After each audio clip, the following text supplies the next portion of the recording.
ನಿನಗೆ ಸಹಾಯ ಮಾಡಬೇಕು ಅಂತಾನೆ ನನ್ನ ಮಗ ಬಂದಿದ್ದು.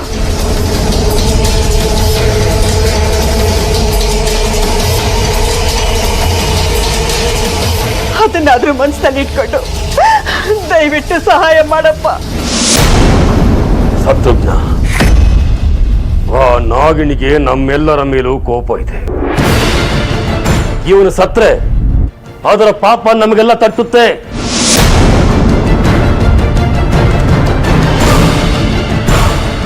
ಇದನ್ನೇ ಅಸ್ತ್ರವಾಗಿಟ್ಕೊಂಡು ಆ ನಾಗಿಣಿ ನಮ್ಮೆಲ್ಲರ ಮೇಲೂ ಸೇಡ್ ತೀರಿಸ್ಕೊತಾಳೆ. ಆಗ ಅವಳ ಕಾರ್ಕೋಟಕ ವಿಷಯಕ್ಕೆ ನಾವೆಲ್ಲ ಬಲಿಯಾಗಬೇಕಾಗುತ್ತೆ. ಇವನನ್ನ ಉಳಿಸ್ಕೊಂಡು ನಾವೆಲ್ಲ ಪ್ರಾಣ ಉಳಿಸ್ಕೊಳಲ್ವಾ, ಅಥವಾ ಇವನನ್ನ ಸಾಯಕ್ ಬಿಟ್ಟು ನಾವೆಲ್ಲ ಇವನ ಹಿಂದೆನೆ ಹೋಗೋಣವಾ?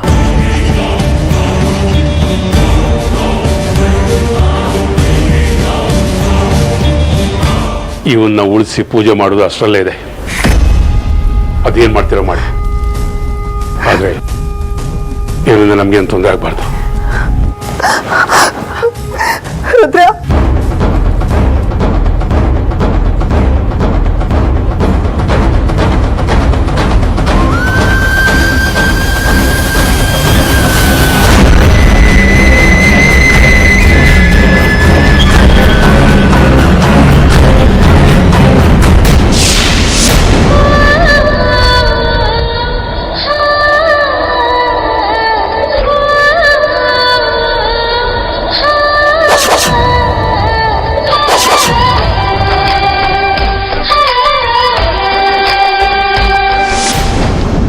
ನಾನೇ ನಿಮ್ಮ ಅಮೃತ ಅಂತ ನಿಮಗೆ ಹೇಗೆ ನಂಬಿಸ್ಲಿ?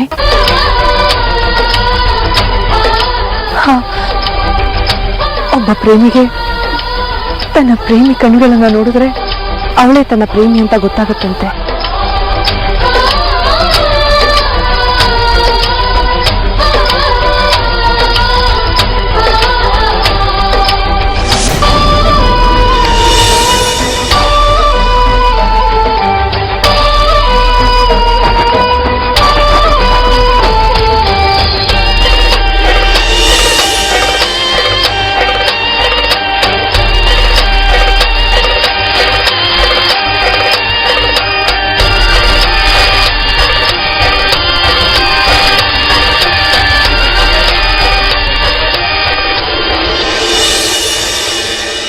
ಅಮೃತವ್ರೆ, ನನ್ನ ಕ್ಷಮಿಸ್ಬಿಡಿ. ಆ ನಾಗಿಣಿ ನಿಮ್ಮ ರೂಪದಲ್ಲೇ ಬರೋದ್ರಿಂದ ನನಗಾಗಾಗ ಈ ಅನುಮಾನ ಬರ್ತಾನೆ ಇರುತ್ತೆ. ನಿಮ್ಮ ಅಪ್ಪುಗೆಯಲ್ಲಿ, ನಿಮ್ಮ ಈ ಕಣ್ಣಲ್ಲಿ ನೀವೇ ನನ್ನ ಅಮೃತ ಅಂತ ಗೊತ್ತಾಗೋಯ್ತು. ಯಾವತ್ತೂ ನಾನು ನಿಮ್ಮ ಮೇಲೆ ಅನುಮಾನ ಪಡೋದಿಲ್ಲ. ನೀವು ಮತ್ತೆ ಅಜ್ಜಿ ಇಲ್ಲಿ ಬರೋದು ಬೇಡ ಅಂತ ಎಷ್ಟು ಸಲ ಹೇಳಿದ್ರು ನಾನು ನಿಮ್ಮ ಮಾತುಗಳನ್ನ ಕೇಳಿದೆ, ಇಲ್ಲಿ ಕರ್ಕೊಂಡು ಬಂದೆ. ಈಗ ನೋಡಿ, ಇಬ್ರು ಕಷ್ಟಪಡ್ಬೇಕಾಯ್ತು. ಆ ಪರಮೇಶ್ವರ ಯಾರ್ಯಾರ ಜೀವನದಲ್ಲಿ ಏನೇ ನಡಿಬೇಕು ಅಂತ ಬರೆದಿರ್ತಾನೋ ಹಾಗೆ ನಡೆಯೋದು ಅರ್ಚನವ್ರೆ.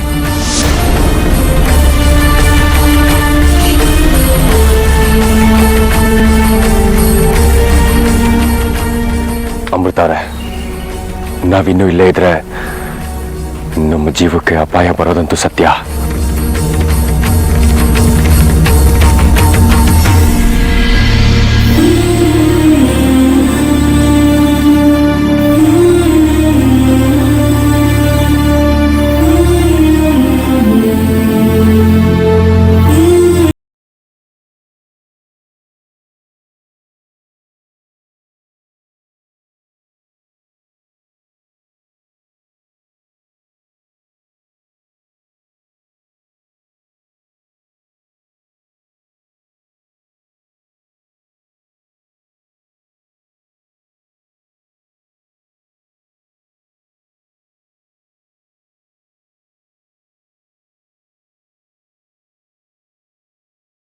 ನೋಡಿಮ್ಮ, ರುದ್ರ ಉಳಿಬೇಕು ಅಂತಾದರೆ 1000 ಮೃತ್ಯುಂಜಯ ಜಪ ಆಗಬೇಕು.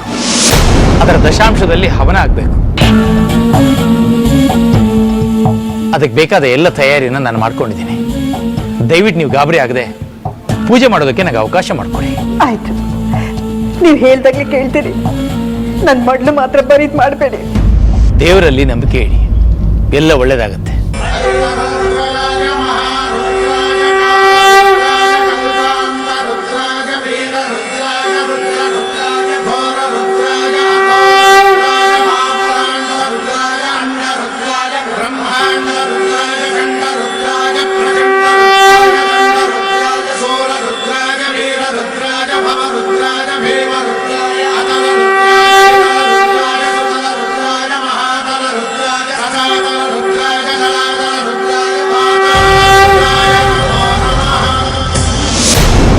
ನೀವು ಹೇಳ್ತಾ ಇರೋ ಮಾತನ್ನ ಕೇಳ್ತಾ ಇದ್ರೆ ನನಗೆ ದಿಕ್ಕೆ ತೋಚ್ತಾ ಇಲ್ಲ.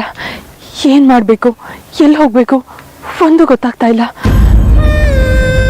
ನಾವು ನಾಗಗಳಲ್ಲ ಅಂತ ಹೇಳೋ ರೀತಿಲೆಲ್ಲ ಹೇಳಾಯ್ತು. ಅವ್ರು ನಮ್ಮನ್ನು ನಂಬ್ತಾನೆ ಇಲ್ಲ. ನಮ್ಮನ್ನ ಅವರು ವೈರಿಗಳ ತರನೇ ನೋಡ್ತಾ ಇದ್ದಾರೆ. ಅದು ಅಲ್ಲದೆ ಆ ಹೋಮಕ್ಕೆ ಪೂಜೆಗೆ ನಮ್ಮನ್ನ ಬಲಿ ಕೊಡ್ತೀನಿ ಅಂತ ಹೇಳ್ತಿದ್ದಾರೆ. ಹೀಗಿರುವಾಗ ಈ ಊರಲ್ಲಿ ಎಲ್ಲಿ ಅಂತ ತಲೆ ಮುರಿಸ್ಕೊಂಡು ಓಡಾಡೋದು? ನನಗೂ ಅದೇ ಗೊತ್ತಾಗ್ತಿಲ್ಲ ಅರ್ಜುನ್ ಅವರೇ. ನಾವು ಮತ್ತೆ ಹೋಗಿ ಆ ಶತ್ರುಘ್ನ ಮನೆಯಲ್ಲಿ ಇರೋದಕ್ಕಂತೂ ಸಾಧ್ಯನೇ ಇಲ್ಲ. ಹಾಗಂತ ಈ ಊರಲ್ಲಿ ಎಲ್ಲಾದ್ರೂ ಇರೋಣ ಅಂತ ಅಂದ್ರೆ ಈ ಊರಿನ ಜನ ಸಹ ನಮ್ಮ ಮೇಲೆ ಮತ್ಸರ ಮಸೀತಿದ್ದಾರೆ. ಅಪ್ಪಿ ತಪ್ಪಿ ನಾವು ಅವ್ರ ಕಣ್ಣಿಗೆ ಬಿದ್ದರೆ ನಮ್ಮ ಮೇಲೆ ಹಲ್ಲೆ ಮಾಡೇ ಮಾಡ್ತಾರೆ. ಆದರೂ ಸಹ ನಾವಿನ್ನೂ 2 ದಿನ ಈ ಊರಲ್ಲೇ ಇರಬೇಕಾಗುತ್ತೆ. ಯಾಕೆ? ಚಿಕ್ಕ ಮಾವನ ಮೇಲೆ ಆ ನಾಗಿಣಿ ಪ್ರಹಾರ ಮಾಡಿದ್ದಾಳೆ. ರುದ್ರ ಚಿಕ್ಕಪ್ಪ ಇಲ್ಲಿಗೆ ಬಂದಿದ್ದಾರಾ? ಯಾಕೆ? ನಮ್ಮನ್ನ ಇಲ್ಲಿಂದ ಸುರಕ್ಷಿತವಾಗಿ ಕರ್ಕೊಂಡು ಹೋಗೋದಿಕ್ಕೆ. ಅಷ್ಟೇ ಅಲ್ಲ, ಅಜ್ಜಿ ಸಹ ಇಲ್ಲಿಗೆ ಬಂದಿದ್ದಾರೆ. ಅವರಿಬ್ಬರನ್ನ ನಾವಿಲ್ಲಿಂದ ಕರ್ಕೊಂಡು ಹೋಗ್ಬೇಕು ಅಂದ್ರೆ ನಾವಿನ್ನೂ 2 ದಿನ ಇಲ್ಲೇ ಇರಬೇಕು. ಆದ್ರೆ ಇಲ್ಲಿರೋದಾದ್ರೂ ಎಲ್ಲಿ? ಸೌಪರ್ಣಿಕ ಅವರು ನನಗೊಂದು ಜಾಗ ಹೇಳಿದ್ದಾರೆ. ಅದು ನಮಗೆ ಸುರಕ್ಷಿತವಾಗಿ ಇರುತ್ತೆ ಅಂತ ಅನ್ಸುತ್ತೆ. ಬನ್ನಿ ಅಲ್ಲಿಗೆ ಹೋಗೋಣ.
ತ್ರಿವೇಣಿಯಮ್ಮ, ರುದ್ರನ ಮೈಯಲ್ಲಿ ಏನಾದ್ರು ಚಲನೆ ಕಾಣ್ತಾ ಇದೆಯಾ? ಇಲ್ಲ ಶಾಸ್ತ್ರಿಗಳೇ. ಇಲ್ವಾ?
ಶಾಸ್ತ್ರಿಗಳೇ, ಏನಾಯ್ತು?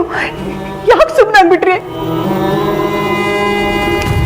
ತ್ರಿವೇಣಿಯಮ್ಮ, ನನ್ನ ಪೂಜೆ ಫಲ ಕೊಡ್ತಾ ಇಲ್ಲ. ಅಂದ್ರೆ ನನ್ನ ಮಗನ ಗತಿ ಏನು? ಏನು ಹೇಳೋಕ್ಕಾಗೋದಿಲ್ಲ.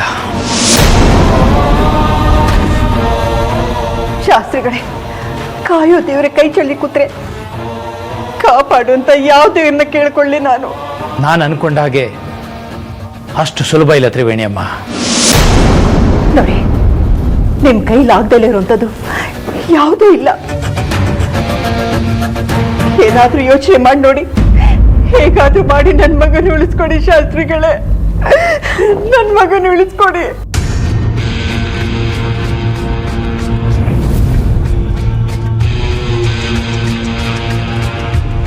ಒಂದೇ ಒಂದು ಪರಿಹಾರ ಇದೆ.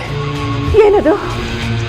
ಅವಳ ರಕ್ತದಿಂದ ಇವನ ರಕ್ತದಲ್ಲಿರೋ ವಿಷ ತೆಗೆದು ಇವನ ಉಳಿಸ್ಕೋಬಹುದು. ಆದ್ರೆ ಆ ನಾಗಿನಿ ರಕ್ತನ ತರೋದಾದ್ರೂ ಯಾರು? ನಾನು.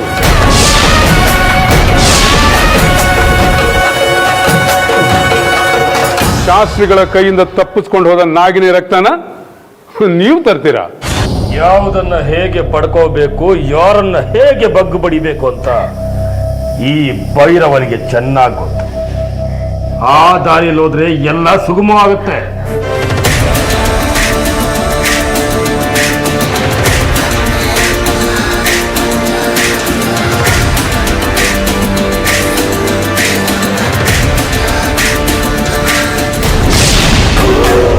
ಮತ್ತೆ ಇಲ್ಲಿಗೆ ಕರ್ಕೊಂಡ್ ಬಂದ್ರಿ? ನಮಗೆ ಇಲ್ಲಿಗಿಂತ ಸುರಕ್ಷಿತವಾದ ಸ್ಥಳ ಬೇರೆ ಎಲ್ಲೂ ಸಿಗೋದಿಲ್ಲ. ಅದು ಅಲ್ಲದೆ ಇಲ್ಲಿ ಸೌಪರ್ಣಿಕ ಅವ್ರಿಗೆ ಬಿಟ್ರೆ ಬೇರೆ ಇನ್ಯಾರಿಗೂ ಗೊತ್ತಾಗೋದಿಲ್ಲ. ಹಾಗಂತ ಇಲ್ಲಿರೋದು ಮೂರ್ಖತನ. ಆದರೆ ಇಲ್ಲಿರೋದ್ರಿಂದ ನಮ್ಗೆ ಯಾವ ತೊಂದರೆನೂ ಆಗೋದಿಲ್ಲ, ಯಾರಿಗೂ ಗೊತ್ತಾಗೋದೂ ಇಲ್ಲ. ನೀವ್ ಹೇಳ್ತಿರೋ ಮಾತನ್ನ ನೀವು ನಂಬಿದ್ರು ನಾನಂತೂ ನಂಬೋದಿಲ್ಲ. ಅಜ್ಜಿ ಮತ್ತೆ ರುದ್ರ ಚಿಕ್ಕಪ್ಪನ ಕರ್ಕೊಂಡು ಬರೋದಕ್ಕೆ ಹೇಗಾದ್ರೂ ನಾನು ವ್ಯವಸ್ಥೆ ಮಾಡ್ತೀನಿ. ಮೊದಲು ಈ ವಿಷ್ಣುಪುರದಿಂದ ಹೊರಗೆ ಹೋಗೋಣ. ಅರ್ಜುನ್ ಅವರೇ,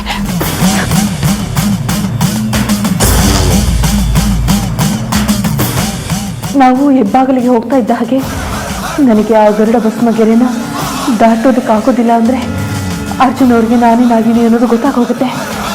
ಏನು ಮಾಡೋದು ಈಗ?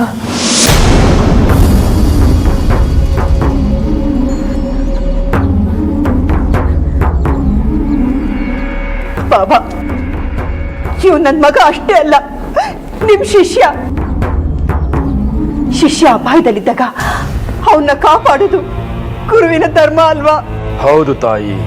ಸಮಯ ಮೀರೋದ್ರೆ ಯಾವುದು ನಮ್ಮ ಕೈಗೆ ಸಿಗೋದಿಲ್ಲ.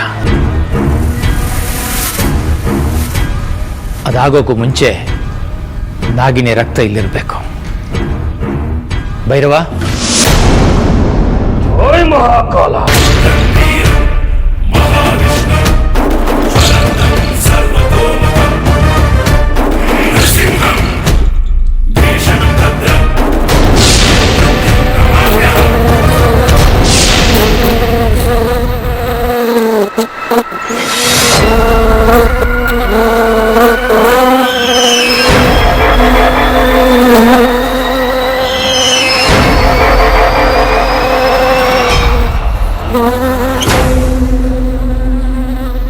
ಆನೆ ಹೊಟ್ಟೆಗೆ ಅರೆಕಾಸಿನ ಮಜ್ಜಿಗೆ ಅನ್ನೋ ಹಾಗೆ ನಾಗಿನಿ ರಕ್ತ ತರೋಕೆ ಯಕಚಿತ್ ಒಂದು ನೊಣ ಕಳಿಸ್ತಾ ಇದ್ದೀರಾ.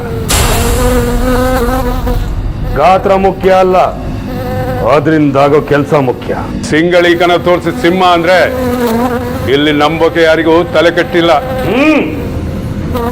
ಒತ್ತಡತನದ ಮಾತುಗಳಿಂದ ಯಾವ ಪ್ರಯೋಜನವೂ ಇಲ್ಲ.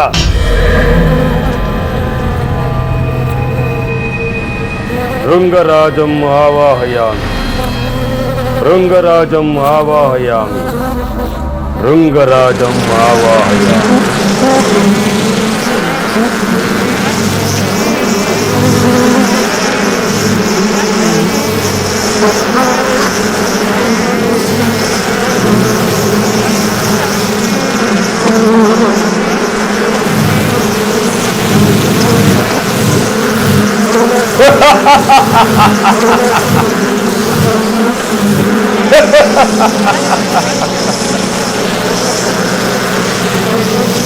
ಯಾಕೆ ಶತ್ರುಜ್ಞ, ಮಾತು ನಿಂತೋಯ್ತಾ? ಯಾಕೆ ಸುಮ್ಮನಾದೆ? ಅದು ಅದು ಒಬ್ಬರ ಶಕ್ತಿಯ ಮೇಲೆ ನಂಬಿಕೆ ಇಲ್ದಿದ್ರೆ ಸುಮ್ಮನಾಗಬೇಕು. ಈ ರೀತಿ ಹೀಯಾಳಿಸಬಾರ್ದು. ಕ್ಷಮಿಸಿ. ಇದು ಭೃಂಗರಾಜ ಮಹಾಮಂತ್ರದಿಂದ ಸೃಷ್ಟಿಯಾಗಿರೋ ಜೇನುನೊಣಗಳು. ಇವುಗಳ ಶಕ್ತಿಯನ್ನು ನೋಡೋದಕ್ಕಾಗ್ಲಿ ಹೇಳೋದಕ್ಕಾಗ್ಲಿ ಆಗೋದಿಲ್ಲ.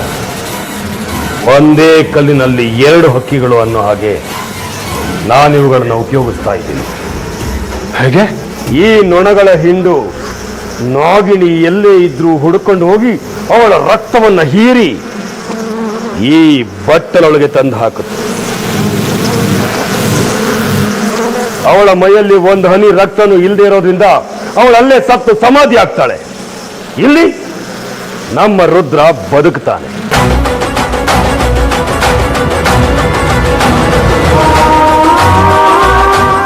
ಹೇಗಿದೆ?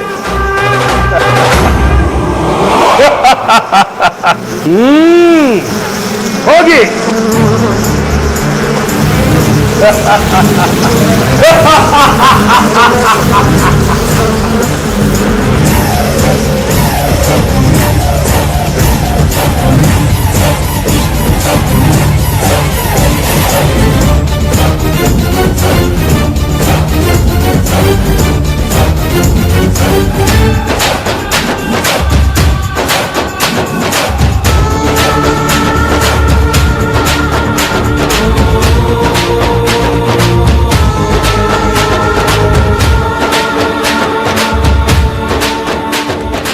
ಹೇಗಾದ್ರೂ ಮಾಡಿ ಅರ್ಜುನ್ ಅವ್ರನ್ನ ಇಲ್ಲಿ ಉಳಿಸ್ಕೋಬೇಕು. ಹೇಗೆ ಅಂತ ಎಷ್ಟು ಯೋಚನೆ ಮಾಡಿದ್ರು ನನಗೇನು ಹೊಳಿತಾನೆ ಇಲ್ಲ. ಏನ್ ಮಾಡೋದೀಗ?